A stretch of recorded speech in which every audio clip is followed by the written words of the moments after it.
We just got a comment, by the way. Hello, hello, welcome. Hello. Hi, Tabitha. Hi, Jeremy. So nice to see you. Nice to see you too. Let me just double check that we are good.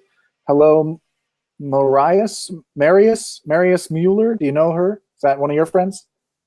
What is her name? Marius Müller. Yes, that is a German name. That is really hard for you guys to pronounce because when you have a U with the dots on top of it, you say Müller, not Müller or something like that. It's a German thing, yes. Gotcha. All right, let me just share this to my group. Yes, I will totally share that too. But actually, where are we? Because then I want to get out of Facebook so we have enough data here. Mm-hmm. You are doing this on your phone. You're so smart. Yeah, the phone has a much better share to group feature, actually. It's cool. That is true. But I disabled my social apps on my phone. Actually, I deleted them. Oh yeah, man, that's a tall ask. Maybe I will see. Great, but I can still share it here anyways. It doesn't matter. Yeah, we could do it after the fact too. Awesome, yeah. Abigail joined as well. Cool. Abigail, Maris. Welcome. Say hi when you're on, everybody. I'd love to know. And let me drop the banner. So today, I feel like we are going to talk about business for sure. For sure. And first off, I think the first question that I am very curious to know more about, if you are open to share, and again, this is just a conversation, so I'd love if you ask me questions and we'll just keep it flowing that way. Of course. How did you get innocently put into jail when you were, was it 21 or 22? 23. I 23. think I was, wait, let me think. I think it was 23 at the time.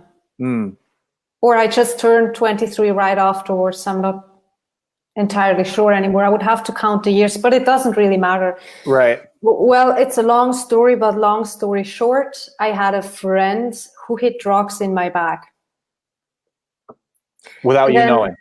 Yeah, of course, without me knowing. And then when I was at the airport, they searched my luggage, and that's the rest is history. Wow. Yes. Wow. And do you have like a, I mean, you know, looking at it in hindsight, you could see that your soul designed it for you to have that experience so that you stuff like, have you gotten to that place where you kind of see that higher cosmic humor, if I could put that word to it? You're so good with the words that you choose. I love that about you.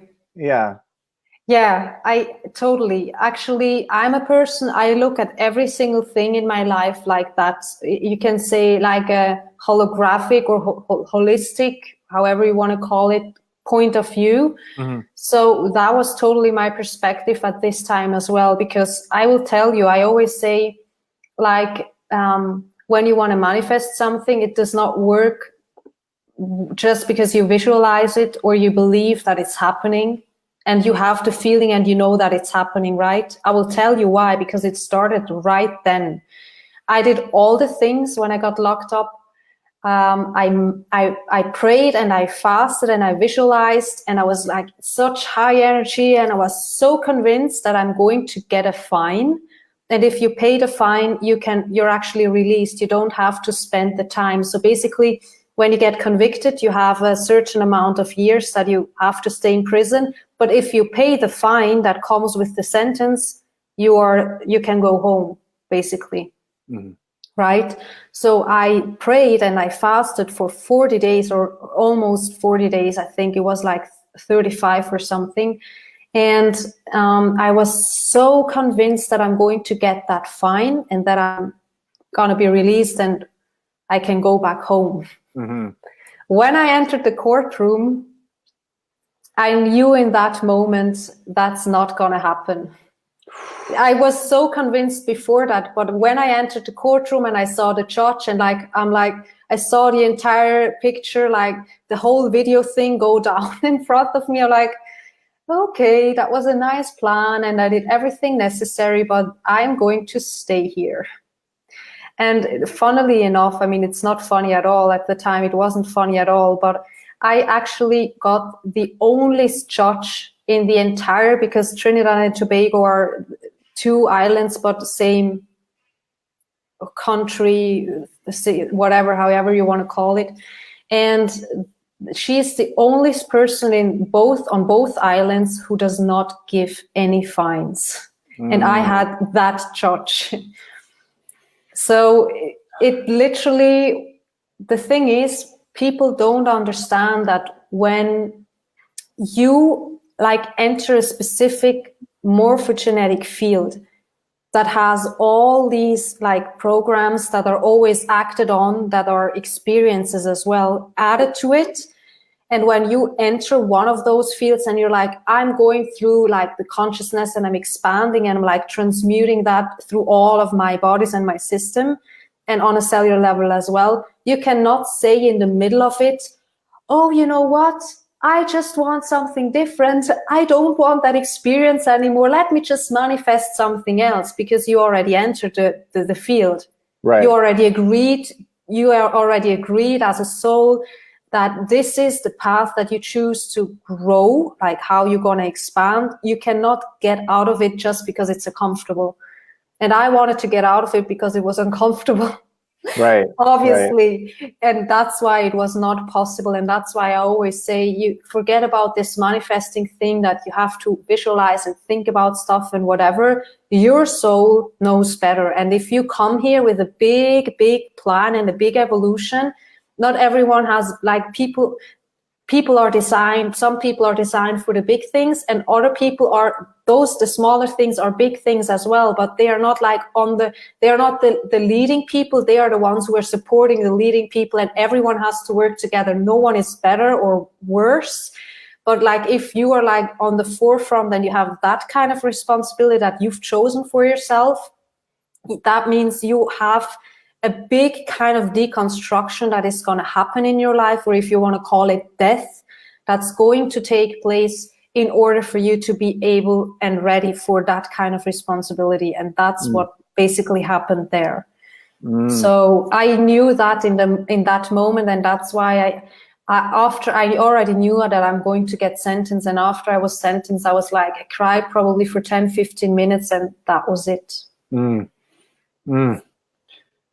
So you use, and what kind of connected with me is the stories that you pick, they naturally, that morphogenetic field is kind of you have to see the stories that you've chosen to their completion. You can't just choose to stop them.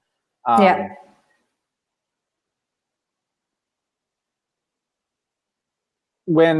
So you use the term vortex a lot, and we'll get into more of what you're doing and stuff, but you use the term vortex, and we hear it a lot, especially in Abraham Hicks vortex, and the way you use it really has some teeth for me, because it gives me more of a grounding to be able to understand what that means.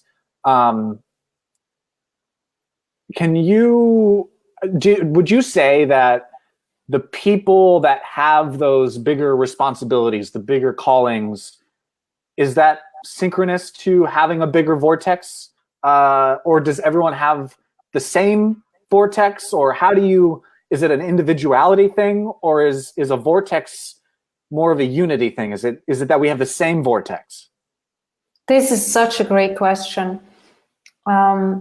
So basically, let's talk about the vortex thing first. Basically, when you understand how you specifically are designed to bring change into the world, then you basically know what you can do and what you can't do, or what you're here to do and what you're not here to do. So you basically know your place in all of creations. And when it comes to, not everyone is like a designed vortex. Some people, they are designed differently. Because like when we talk about a vortex, what a vortex essentially does is it takes everything and it kind of takes all of these pieces, brings them together and elevates them to a new way of living and consciousness. That's basically what a vortex does. It's not in everyone's nature and not in everyone's unique blueprint to do that. Some people are here to ground things.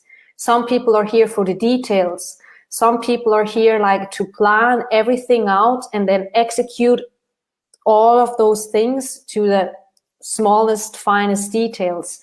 So not everyone is designed like that. And why I'm using the term vortex when I talk about like my medicine and how I function and how I work is because that's literally how I'm designed, and that's what my clients experience when they start working with me. It's not just a deep grounding. I always tell you, like, it's not going to help you if you have the wings to fly, but you don't have the feet on the ground to come back and actually know how to execute the information that you've gathered when you were flying. So my vortex is specifically designed because I consciously live that. This is not something you just use and it's a nice term and wow, this sounds so great and it's a great marketing language. I don't support these kinds of things at all. It literally is designed that way, that when people enter my vortex and they like start working with me because they become my clients, that this is the exact process that happens. Like all these things start to happen for them without me doing anything because I consciously live and implement those things. Like the grounding, the relationship to Mother Earth, knowing exactly what I'm here to do as a soul, what my evolution is, how specifically I'm meant to deliver that. And I challenge myself each and every day to outgrow myself and step out of the comfort zone and into the unknown, to bring those big ideas that you gather when you walk into the unknown down and onto the ground and into the world.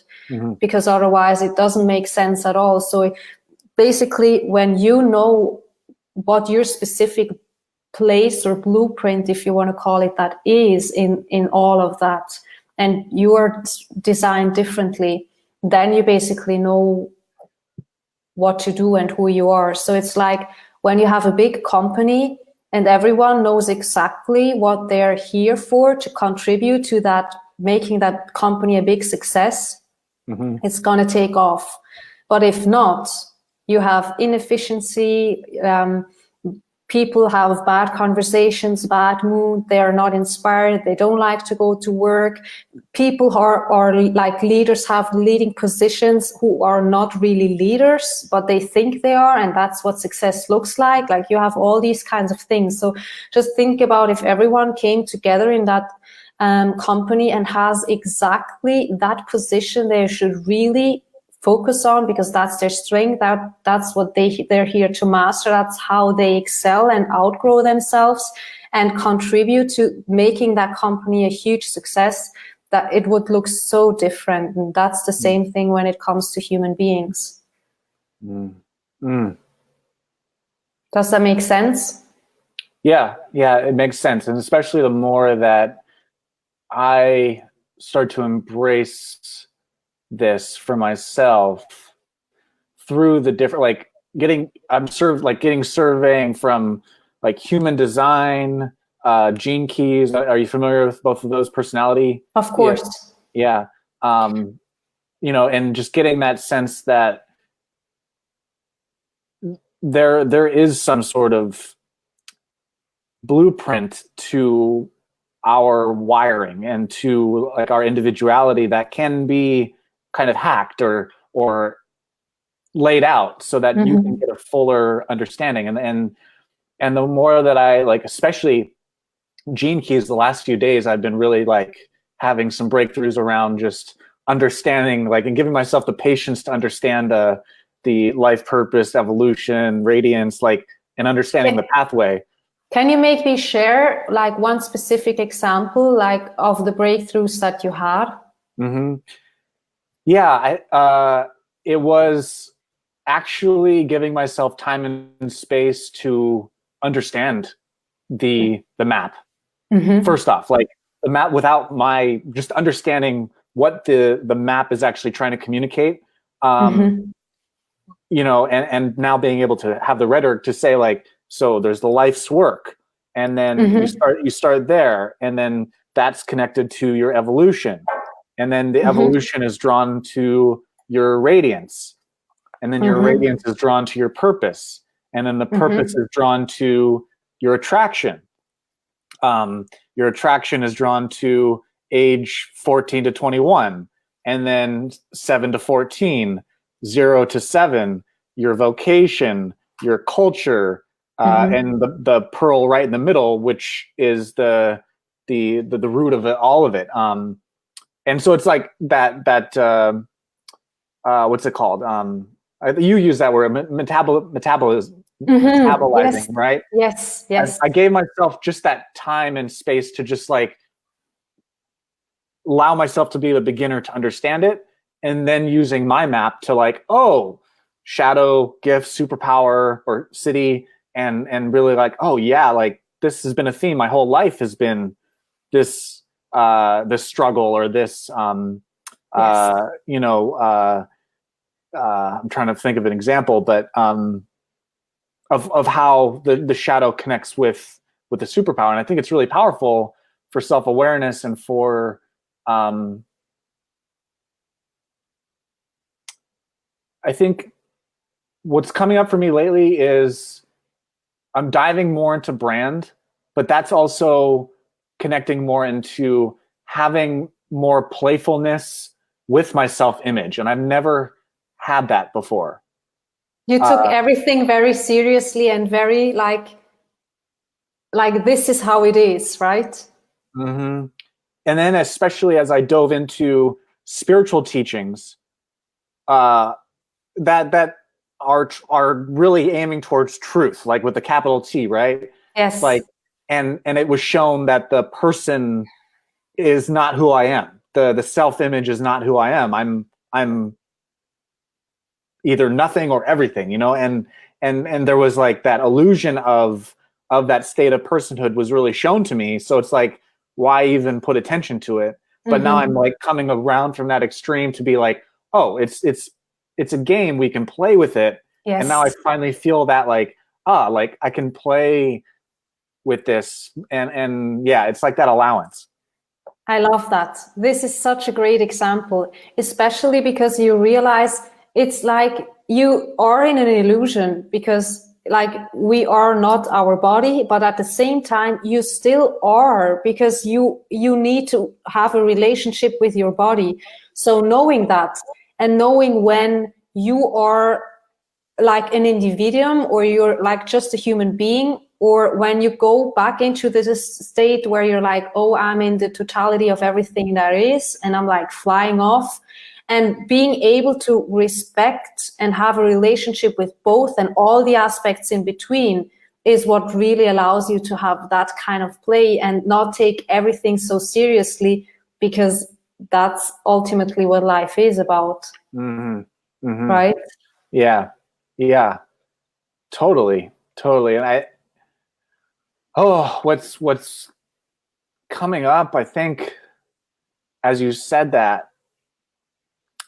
and I do feel like this is definitely a part of the clients that I work with as well as the ones coming up, are the ones that were part.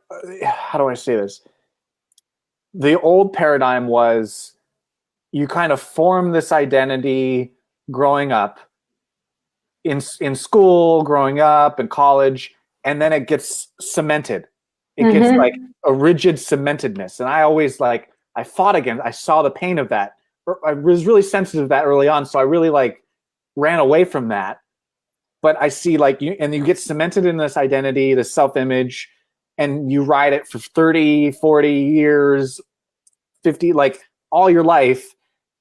But now we're at this point in our evolution where that model is just not sustainable anymore. And that's where people hit those walls of creativity and unfulfillment and unsatisfaction, and based off this career or self-image or whatever that they've chosen to be them. And so that's kind of what I ran away from in terms of getting away from that and really not focusing on my self-image was like the extreme of seeing how much reality concretizes someone's sense of self. And for me, I love the malleable. I love the water element, as your course has definitely illustrated to me a lot clearer.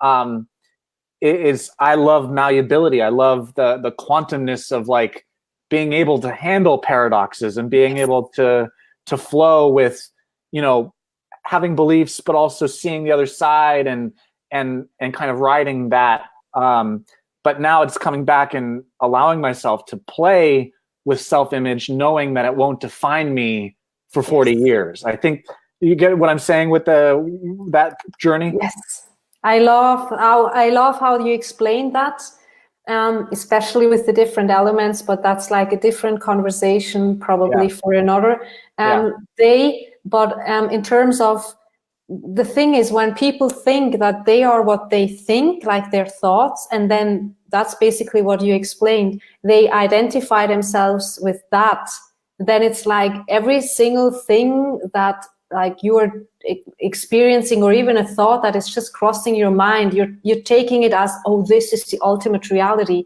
when in reality, anytime you want, you can be like, oh wait, no, actually, I want to change that. Let me go into this. This is what I choose. Oh, wow, this is really fun. Let's do that. And being able to like flow through all these different stages and not take any of that so seriously, which, by the way, doesn't mean that we bypass being a human being.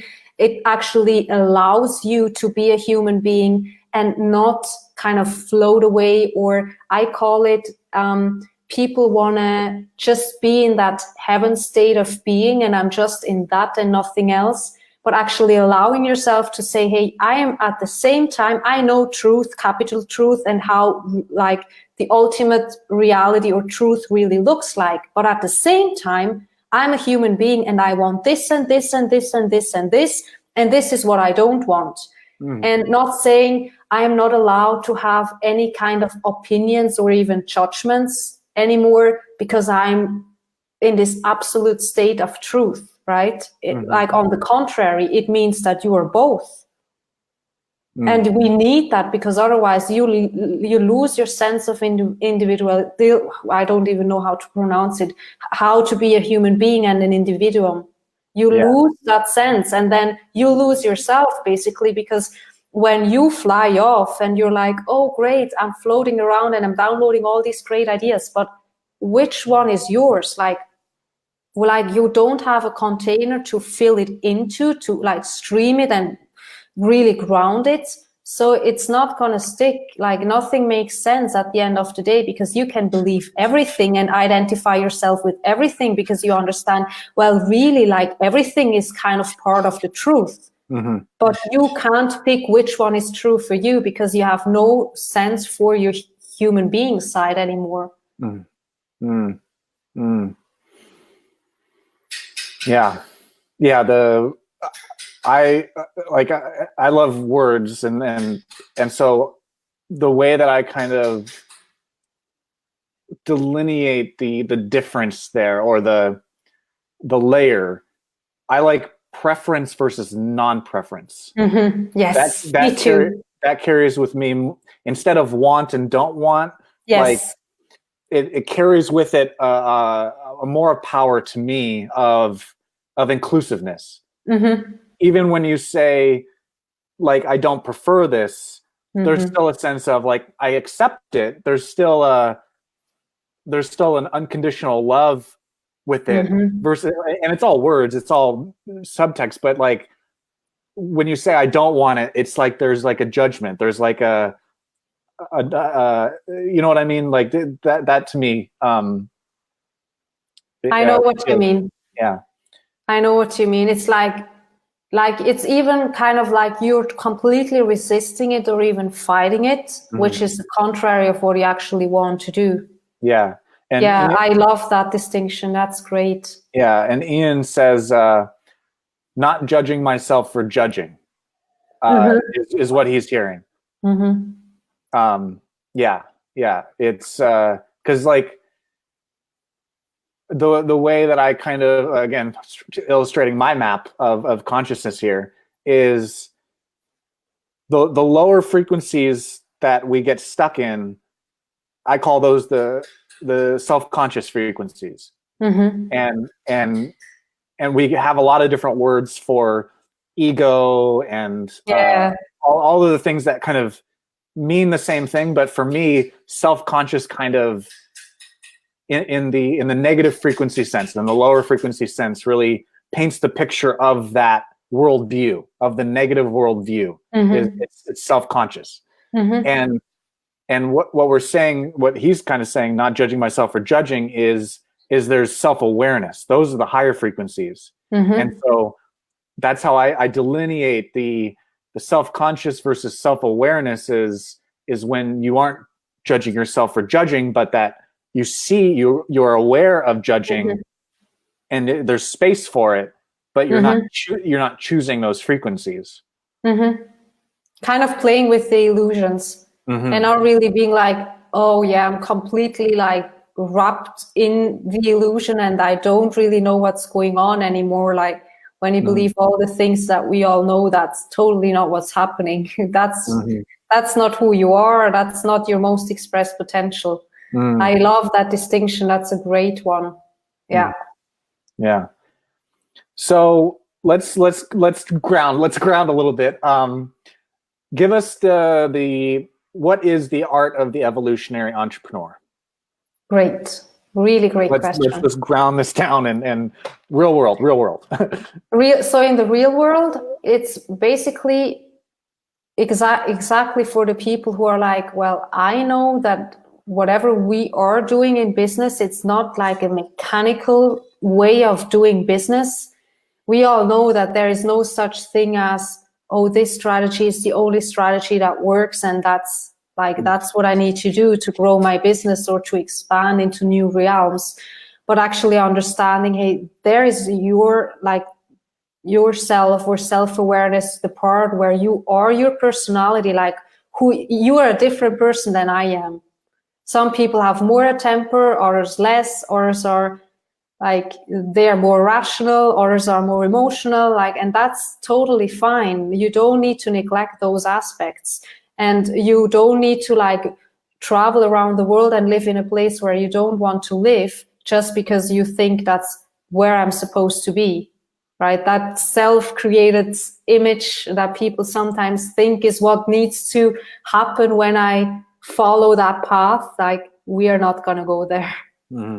So basically including all those aspects, but at the same time including all those aspects of, okay, what am I really here to master? What am I really here to contribute that I don't yet know how to do, that I have not yet integrated, that is not who I am, but who I'm here to become. Which is always what's going to be your biggest challenge. The things where you feel like, if I don't get this thing, I'm going to go crazy. Or where you probably struggle with the most. And then really understanding, okay, what it is that helps you not even break through that or heal it, but understand it in a way that it becomes your greatest asset. And use it in a way that it supports you when you step into the unknown, and you're not thinking you need to fix anything or you need to heal yourself, which always implies that something is wrong with you, and that's never true.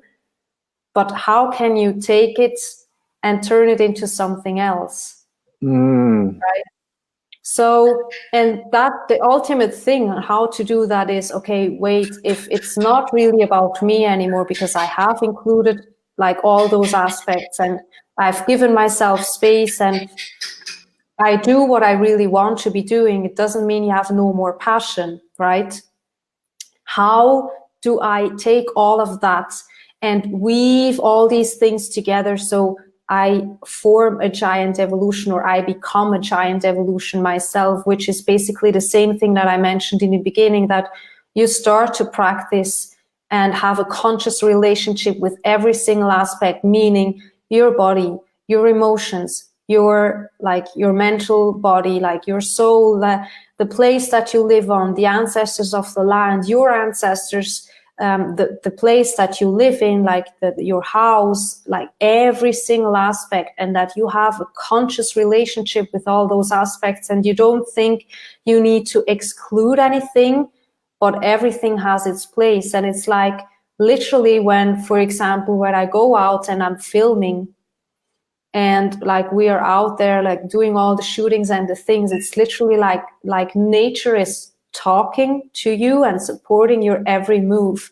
because you respect those aspects and you care about the relationship and you give back to those aspects, like how you really ground it. And then, but take all these things, and when it's not really about yourself anymore, because you've mastered yourself and you've integrated all these things, it becomes so much more than just looking at yourself. And this is the part where it goes into the evolution, because as soon as you think, oh yeah, I got this, and oh yeah, I've mastered this, is basically the time when you already have to step out of it and get uncomfortable again, because there's this next evolution. And you could say the bad or downside of this is you're never there. Mm-hmm. So just get used to, you're never really like, oh yay, I made it and I'm so comfortable now, because you're always like, oh my God, there's this next thing and this next, and I'm pushing even more, because that's part of this whole evolution. If you're an evolutionary entrepreneur and you're not just here for making big profits, and that's important and that should totally happen, but you want to contribute to that bigger change, then your business and everything you're doing becomes an evolution. And you have to be able and ready and accept that you have to always reinvent yourself and give up things and implement new strategies and adapt, and like bring like the rawest form of your creative side, your creative genius, like the artist within you, which is basically how you download and process and metabolize information, and how you ground it, and like how you look at life and things. That itself is an art. And understand your art, and every single time when you do that and you take it and you make something out of it, like you're creating a program or you're serving people with that, there are more layers coming and new things that you understand, and like, okay, this is, I can do that as well, and I can see that as well, and you have to use it. Meaning use it, like go out there, create the inventions, create the programs, push it into the marketplace, make money with it, because otherwise you're not really exchanging, right? The cycle can't continue, because you're neglecting that part, because you're not actually consciously using it in exchange for money, is how we exchange here on Earth, right? Mm-hmm. So that's the evolution part to it. And like, this is an endless thing, because it never stops. Just never, like life is never over, right? Mm-hmm. But in business terms speaking, it literally means that you have to elevate your business all the time. Well, probably what we are going to be talking about today is like in 10 years, we're like, hey, Jeremy, do you remember when we had this conversation? Look at where we are at now, right? Yeah. Oh man, 10 years is going to be a game changer. Like not even recognizable at this pace. It's so fast right now. I had a question. Do you feel that business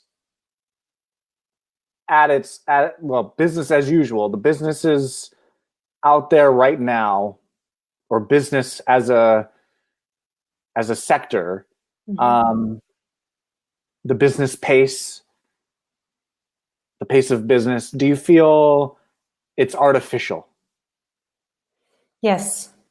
And do you feel like the art of the evolutionary entrepreneur is really painting a vision that's bringing organic back, or yes, bringing organic into business? Yes, because it is an organic process. It is 100%. And that only happens when you connect back to your roots and understand you, yourself, your map, your contribution, and your pace. Because that's why I'm saying not every person is designed the same way. Some people are like, oh, they're so much faster and they're flying off. So they need an environment to thrive in with that pace. And others need a different one. But if you're forcing this, we need to be productive and this and that, and let's go and tech and this has to be and more things. And like, some people are not designed for that. Like, for example, I'm a really fast person. Like, I'm like, and downloaded, integrated, executed, making the money, like doing the thing, whatever it is, like, oh, it's manifested, boom, that's me. But forget about me getting up 7 o'clock in the morning. And I used to do all these things, getting on a train to go someplace and then work in someplace and like running around like a mad woman. No, thank you. That's not me. If I don't have this flexibility, my creative genius would be dead. Because if I have a download in the middle of the night and I have to like stay awake because I can't even sleep because I have to get this thing out and down, then I can't possibly get up at 7 o'clock in the morning. And sometimes I'm like, I need to sleep at 10 o'clock and then I'm like 7 o'clock, I'm wide awake and like, let's roll, right? But if someone would, and especially Switzerland, where I'm from, this artificial pace of how society expects you to function, it's the same thing in America, I think, in most places. I'm not sure, I've never been there, but what I heard, you can probably attest to that. Yeah, I guess it's not my pace and it's not your pace. We would never ever function in that environment. Yeah. I guess, so let's go to the extreme here. Because you talk about enterprises. So if you were, because you draw everything down to the CEO, like the person at the highest is really the focal point of the entire evolution of the business, right? Yes. So if we're talking, let's talk about an oil refinery or like a big industrial enterprise of factory, like a whole machine, right? How would the art of the evolutionary entrepreneur apply to something as gargantuan as that artificial industrial machine? What do you foresee would change if the executive on the top would apply these principles? So what would you say, like, what is the size of the company? And like it's like a global conglomerate. Well, the first thing, of course, I would say is it's not purely about profits. It is, of course, you need to make profits, but don't make profits out of extracting from the life force and never giving back. And first of all, look at how can I actually give back from what I took? How can I give back? And I mean, in terms of people who work there, we are in that age where most of the work that is done there can be replaced with someone with like a robot or some kind of machine that does those things. And that's part of the reality that we live in. So that's not necessarily a bad thing. But if let's say if you have all those tech people who are like really fascinated on how to keep those machines going and how to like be there, that everything works like a well-oiled machine, then they're at the right place. But don't put someone there who is not interested in that, right? So these people can go and make better use of their time, do something different. But if you're like, oh no, it's all about consciousness and not tech, and we don't want any part of that. Well, there is an essential part how tech actually supports our evolution if it's in sync and in support of that organic unfolding, right? and not because you can weave those things together and it's totally working. And it's not just about that, and it's not just about that, but how can we bring all of those things together? Yeah. And at a certain atmosphere of unity, there is no difference between nature and technology. Yes. It does. I love that you bring that up. That is so true. It is. It is so true.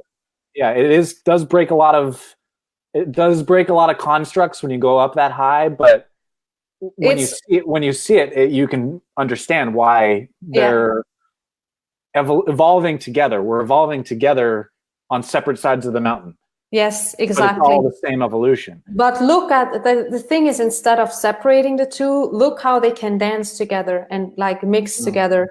Mm-hmm. And then when it comes to, like, as I said, not just extracting, but like giving back, I think a lot of companies are too focused on like just the profits. And then they're not paying their employees well enough anymore. They don't want to give them the raise. Oh, we just made so much more profit. Why do you need so much more profit? Take the money and reinvest it.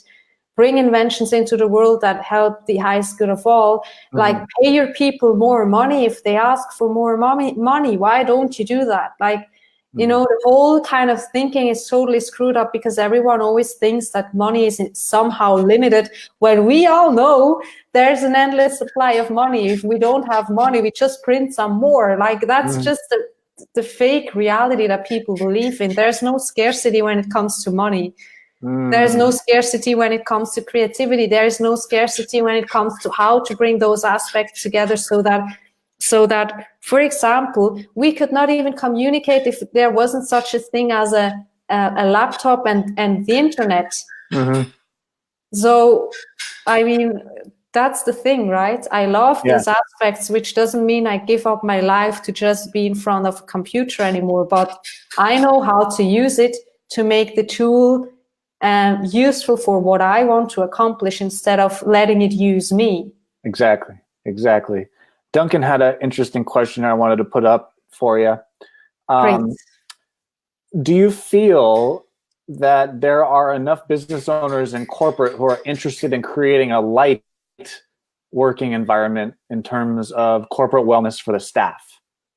So this is so great because this conversation is coming up a lot, and actually, like, a part of my work and where I'm going to focus is really working on those kind of things and going into those businesses and the corporate world to, like, bring that into their environment, because the people who work there ask for it and they need it and they want it, and the other people sometimes they do understand that there needs a change that needs to happen, but they don't know how to implement it. And I just had a live stream before our conversation where I said, if we, as the people who established all these things and the consciousness and the models and the strategy on how to make this work, don't go out to the people who have nothing to do with our niche and our business and our environment, those people will never, ever get the support that they need and the solutions that they need. So we need to go out there, get out of our environment that we know and our Facebook groups and our tribe, and go into the corporate world to actually support exactly those businesses, because the need is there. But the systems and the strategies on how to make it work is not. It's like you're always talking to the same people, and like, actually the audience you need is a different audience, and the audience is there. You just don't go where the audience is, right? So and I know so many people, because I started my business at the age of 18, but everyone around me is in the corporate world. In the meantime, they're all doing their thing there. So I hear all these things and I'm like, oh my God, this needs to change. This needs to change. But they don't know. They don't know how to do that. They're not bad people. They just don't have the solution. We do. So we need to push it into the market where it's actually needed. Yeah, that's big. That's big. It is. Yeah. We have lots of work to do. Lots of play too. Oh yes, lots of play too, of course, in terms of wellness. Yeah. So we were actually talking on text about where my kind of next target could be in terms of science or science facilities, and I kind of wanted to brainstorm with you live on this, if that's okay with you, just to like kind of like explore. You know, we had talked about like spinning their wheels, and I'm curious to hear how you feel science out there is spinning their wheels in terms of like old consciousness, new consciousness, shift in paradigms, and where you feel science is currently stuck. So I will give you my answer. I want to hear your answer first. Okay. Because I know you have a lot to say about this. It feels like an overwhelming amount of data that can't process, but I'll give it a shot.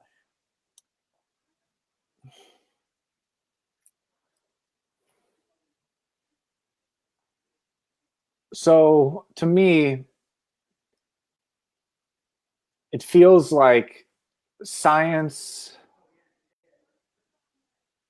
and rightly so, is hitting the walls of where rationality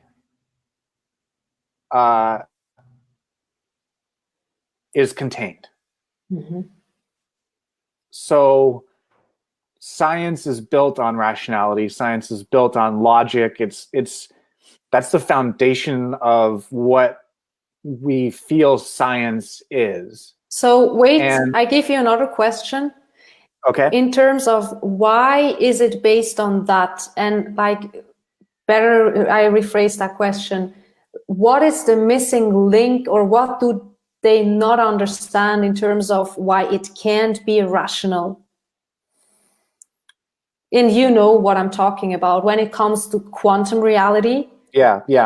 Why can't that actually be true?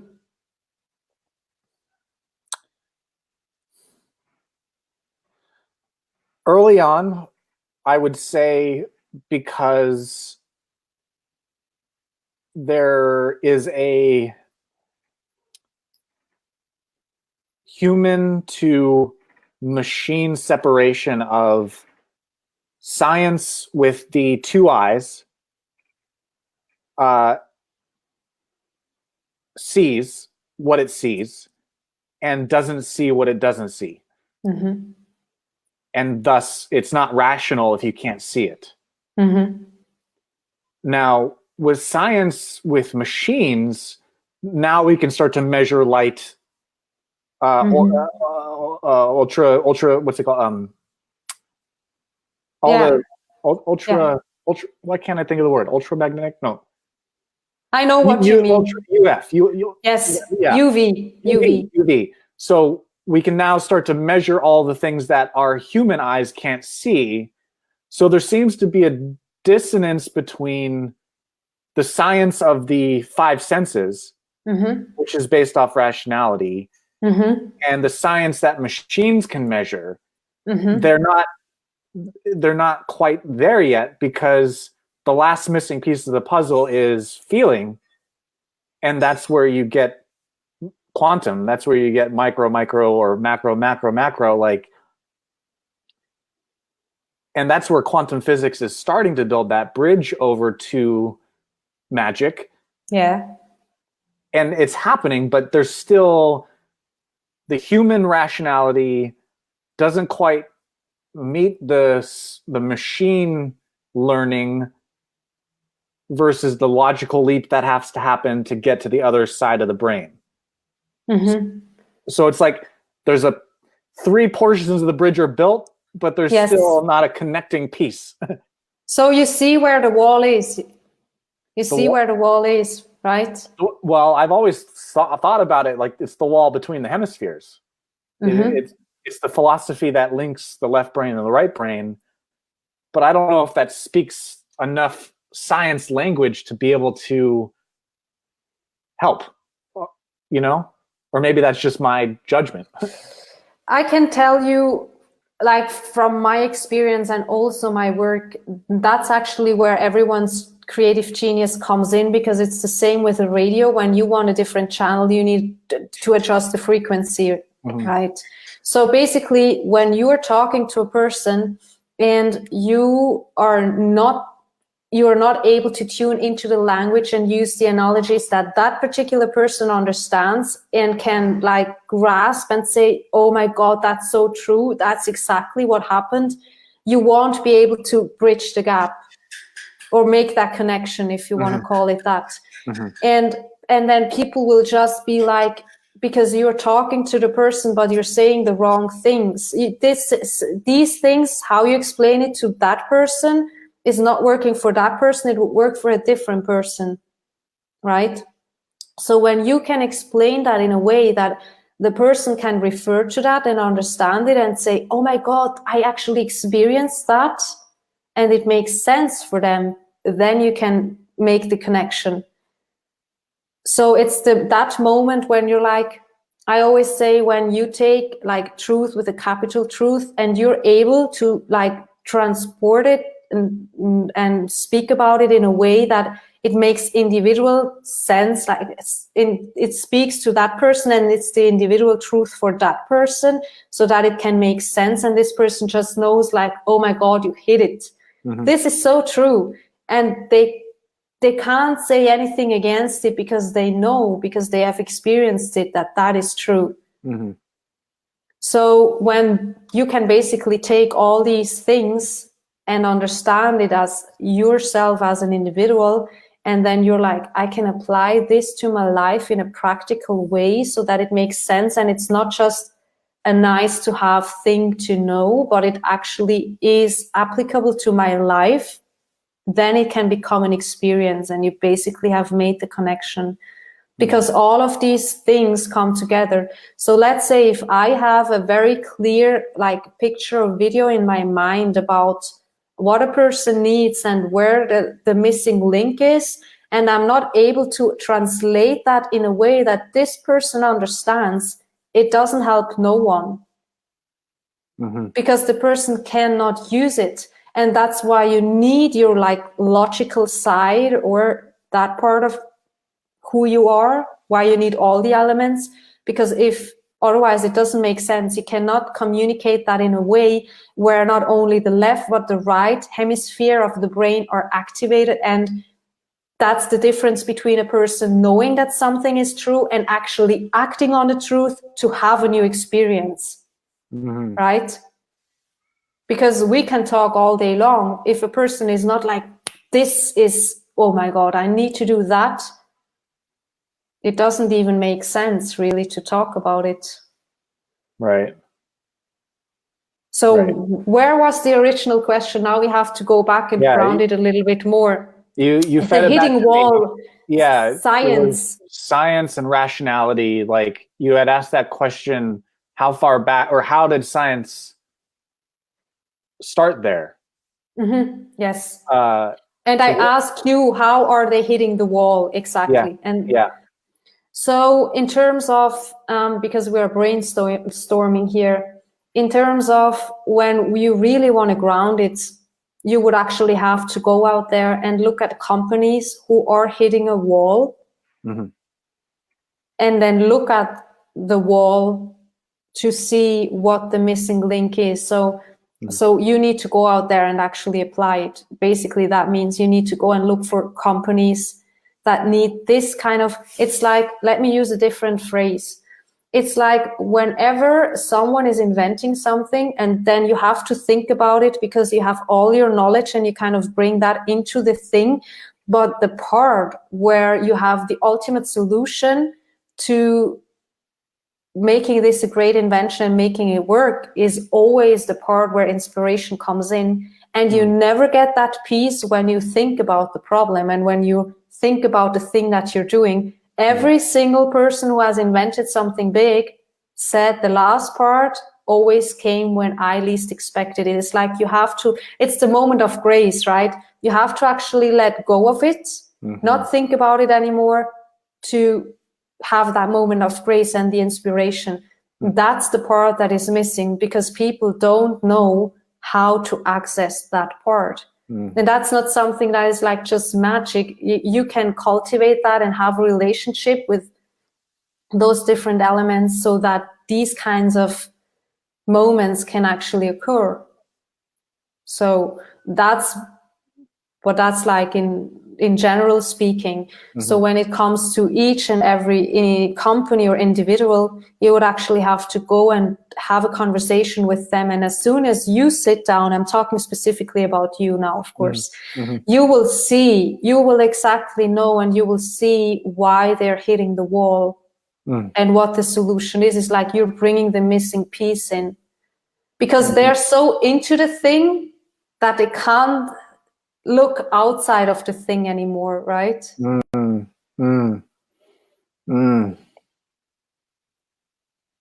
Yeah. Yeah, that hits.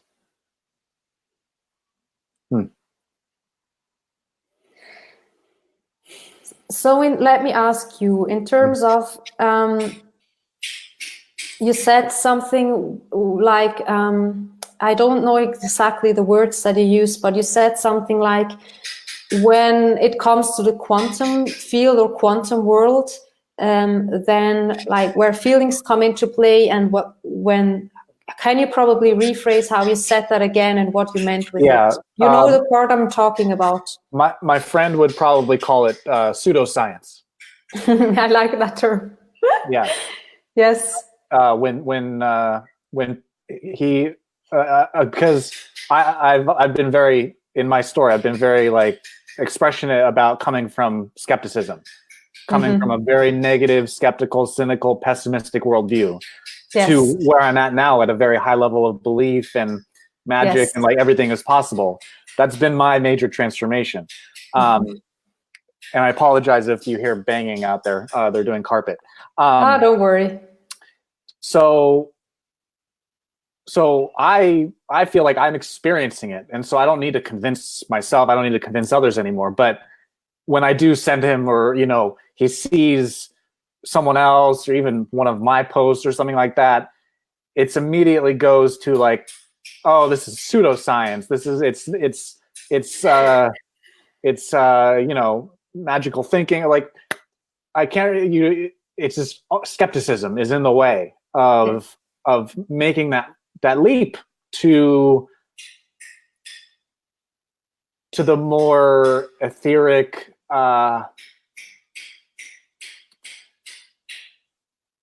subtler,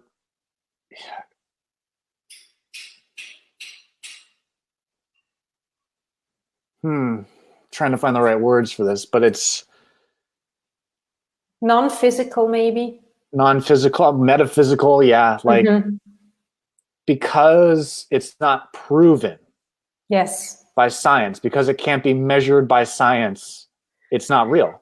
But the thing is that we both know, when it comes to like quantum reality, the smallest particle, in how you say that in English, the electron is the same word, I believe. Proton, neutron, electron. Electron, yes, you pronounce it differently. Yeah. That part basically changes wherever you look at, that's where it appears, right? So when it comes to like science, and like you have something proven as soon as you look at something, because like you observe it, that's all what science is all about. It changes, because that's what you expect, and that's what you focus on, and that's why it's there, because you expect it there. So when you say it's proven, it's actually nothing. Like, it's not proven at all. It's just what we have agreed on as being a reality, because everyone looks at it that way.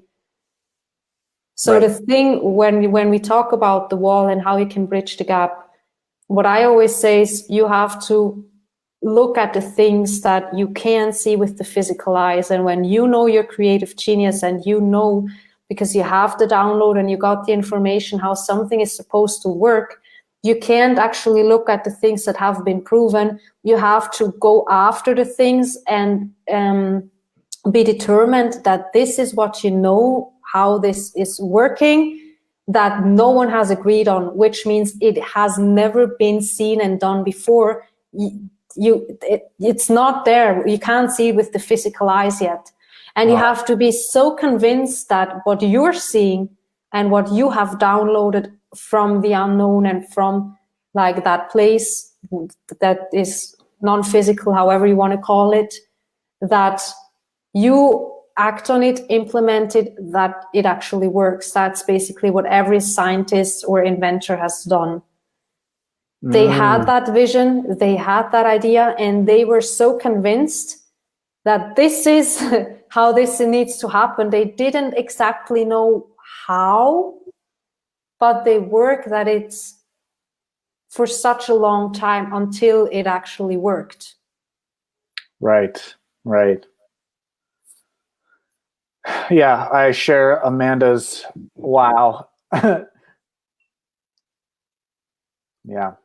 And the problem with we as human beings, or when you want to bridge the gap between the people who are always like rational and everything that we see is like truth and nothing else, and the other people who are totally like metaphysical, and how you bridge the gap is, as I said, that's where my work comes into play, where you have to have a relationship with each and every aspect. And you have to be able to translate that to the people who can't understand it because they can't see it yet in a way that they logically understand it and it makes sense for them. Right? Right. So, and those people have to come together. You can't just be like the dreamer and see all the possibilities, but not bring it into the world. The other people, you have to be able to sell it to them in a way that they understand it, that they are actually able to support you in that big vision, because you as a person who can see these things and is inventing all these things is usually not the person who is supposed to actually act it out, right? So you need the other people who are not at this metaphysical, expanded kind of thing, but that they can understand it in a way that it makes sense for them so they can logically act on it. Connect logic to emotion. Yeah, right? Yeah. And then that they are supporting your vision and what you're seeing. Otherwise, there will always be the wall and the gap. Yeah. Because those people think, yeah, we are so right. And that's like, and the other people think, right, you know how this goes. Mm-hmm. Mm-hmm. Yeah, that definitely feels historic. It feels like that's.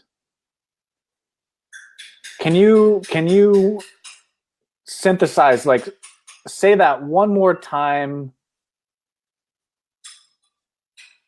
How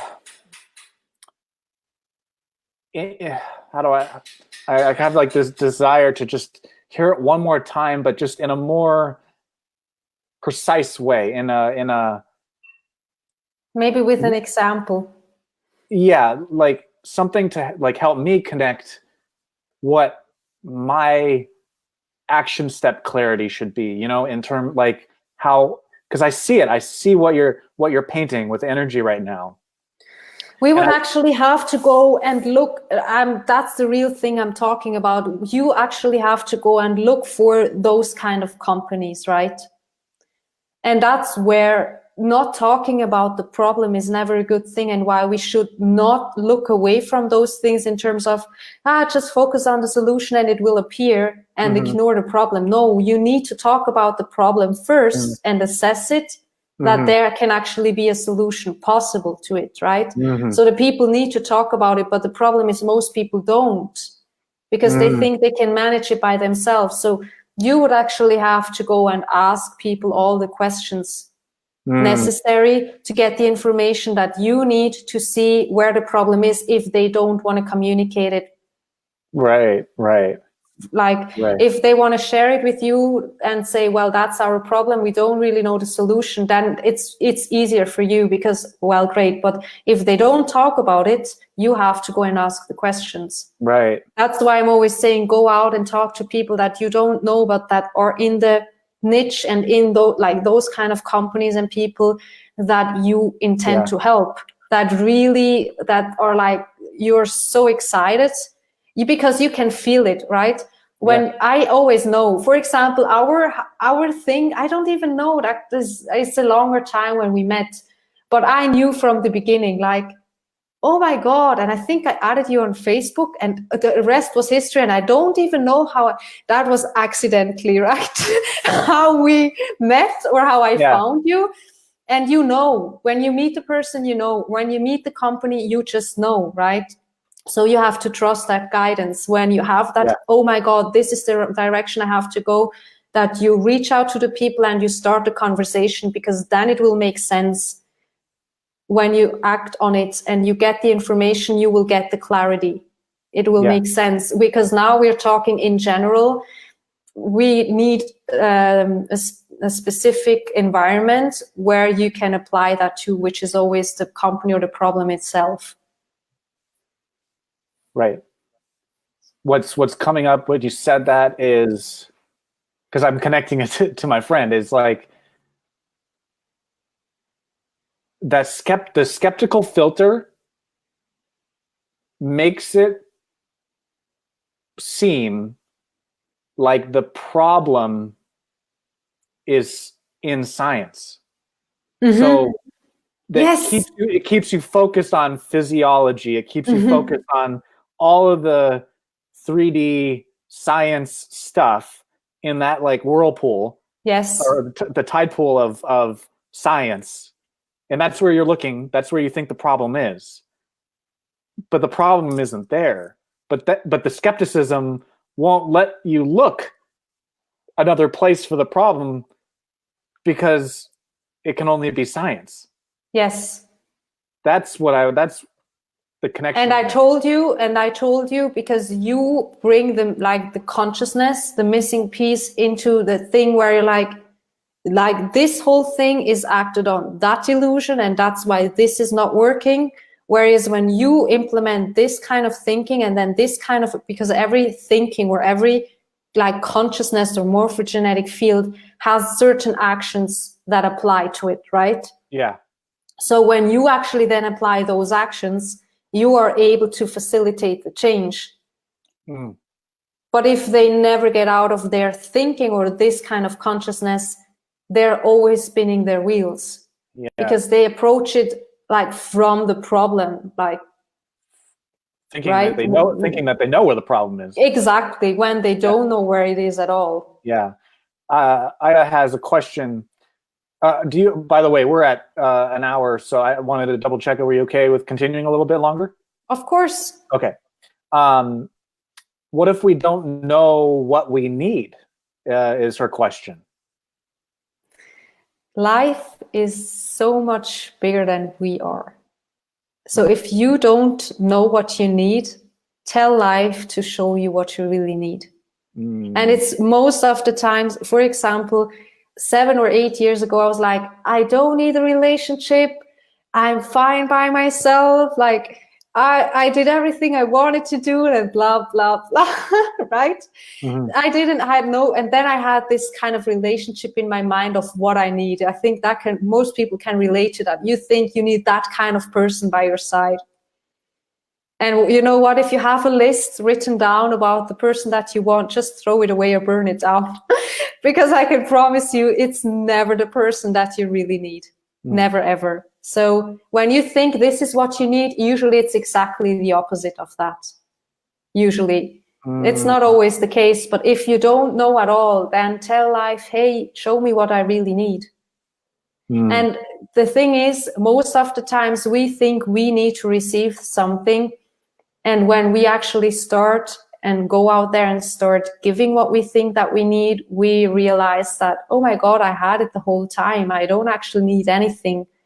I wanted to give what I had to give, which doesn't mean just give all the time and never receive. You need to be able to give and receive equally, right? Yeah. Yeah.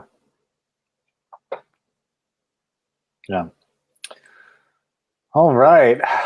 Do you have any last minute questions or anything else? So of course, I have a question for you. Okay. What is your main like focus right now that you kind of bring all the pieces together and you're like, so what's your next thing that really excites you and inspires you that you want to do it, or like the change that you want to facilitate?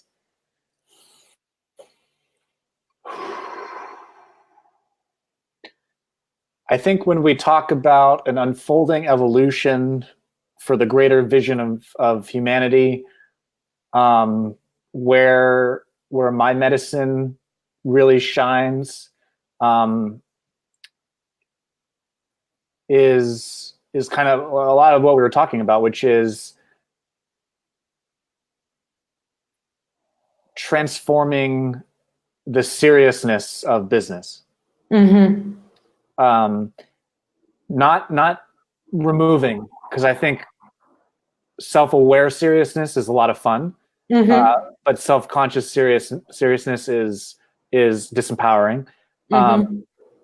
So it is a very complex yet simple medicine, but it is a higher level of understanding, but in a broad sense to really help companies, individuals, government. I don't know how far it goes, but to really help blur the lines again between work and play, reconnecting to that childlike mm-hmm. magic, and facilitating that transformation that will go from competition to collaboration, or yes. competition to self-aware competition, yes. which is a totally different dynamic. Yes.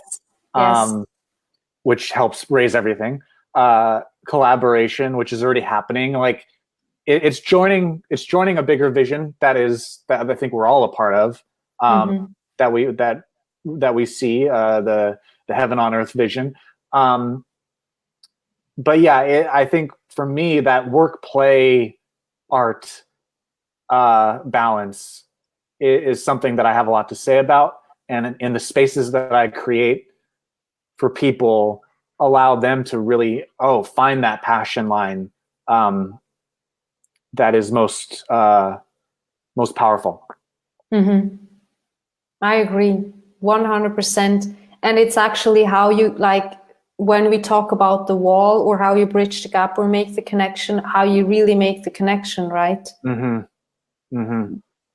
Because like you can be serious, and that's an important part, but then there is this playful side, which ultimately is like the inspiration, not just the logic and how all the knowledge comes together, but mm-hmm. This last part of playing and using that side of yourself and creating the magic that gives you the inspiration, that creates those moments of grace. Because then it's going to be a predictable thing, you know, when you bring that piece into the equation or that element into play, this is how it's going to turn out. If I add a little bit more sugar into the cake, it's going to be sweeter. If I put in more salt, it's going to, right? And knowing exactly how, right? Yes, exactly, right? But you know how to do that, because like you learned how to dance the dance, or everyone is always in the process, like we're never done, but like there are always people you can help with that, what you have right now, and there are always like people who are going to teach you something, or you can't even say teach, but bring you into even more awareness, right? Yeah, exactly. And I think make really use of that, and trust yourself that what you know is what you know. Mm-hmm. And then the thing is, you always have to go out and actually apply it before you're ready and before everything makes sense, because part of playing is it never makes sense, really, 100% completely, right? Unknown improvisation, spontaneity. Yes. Yeah. That's the magic territory. Yes. Yeah. Awesome. So how can people check you out, or if they're curious about your work, maybe you can post the link in the comments or something. Do you have anything that you want to plug right now or talk about for your work? I think we basically covered most of it. And I will post the link to my website, like the English speaking one, of course, yes, in the description. But like at the end of the day, I think the most important part is what I would tell everyone is like, trust what you know, because what you know is what you should know, and what other people know is what they should know. And like it's all going to come together and fit somehow. So don't think that because you have all these weird ideas and all these big visions and all these big things that you have to tune it down, or you have to go and adapt someone else's opinion and then go and compare and how does it all fit together. Just act on what you know, because when you act on it, you will actually see how it fits at the end. Yeah. For example, when I started my business, I had no money. And that means I had no money to have a physical place to start my business. That's why I started an online business. I didn't even know what an online business was, really. I wasn't a popular thing that day.